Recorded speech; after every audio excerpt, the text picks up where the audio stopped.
So this one's an actually tricky issue for me because I am the only current board member here. And so we, as board members, were actually addressed with this issue. And so it was last Monday, because all of this started happening during spring break, and I saw a couple of the emails and was kind of like, well, why don't we just release it? I don't get it. But then we also got other emails from the workers in there that are above the $50,000 range saying, I don't want it exposed because I don't want my neighbor to know how much I make. And I understand that, but it is student money. And I actually encouraged David Buckley to say, this was not this last Monday, but the Monday before, saying the least you could do is at least provide the range of how much an executive director makes within the CSU. And you don't really have to say how much you make precisely, but at least say this is the range of within $20,000 range, like from $120,000 to $140,000. That's the least you can do.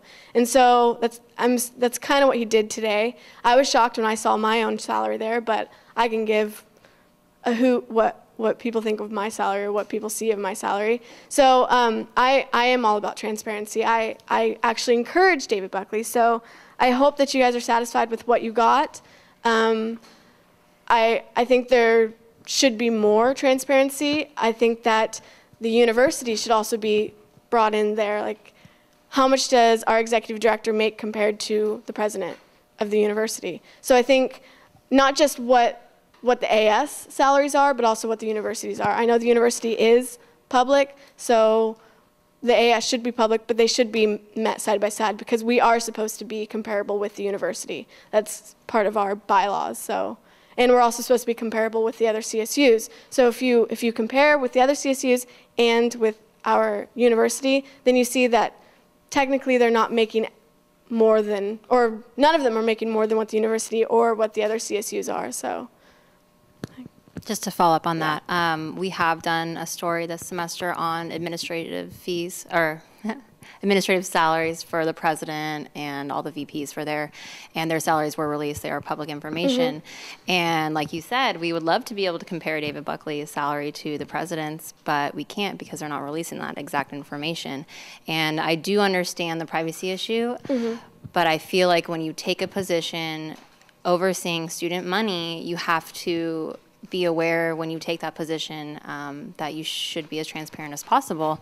And what we found is that they're trying to cite the fact that they are not a university organization, that they are an auxiliary organization. That's the excuse that we keep hearing. And the board of directors has access to the same financial documents that David Buckley does and the other directors. And I would call it upon the current board of directors, and if not this semester, next semester, to release those salaries to go against their wishes. Because I don't think that they feel they are as accountable as, say, the university president. So your question would be? My question is, I'm sorry. My question is. I know it was more so a statement, but yeah, what? My question is, you encouraged him to provide the ranges, and then you responded saying that we should be able to compare them. I asked how we're supposed to do that if you're supporting that they don't provide. I honestly thought he was going to release them. That was from our conversation on Monday. I thought he was going to release them, and then I saw it today. We are starting to bring this up actually at BOD to decide whether or not we should release it, because I do know the assembly bill is coming through. So should we just jump on board? I mean, if the university has to release it and this bill potentially most likely will get approved, then why not we just do it now? So. I'm willing to go to David Buckley and say let's do it, but it's not just my salary being released, and I'd also like to get the opinion of the people in the AS as well. So before I do anything just yet, I want to get other opinions as well.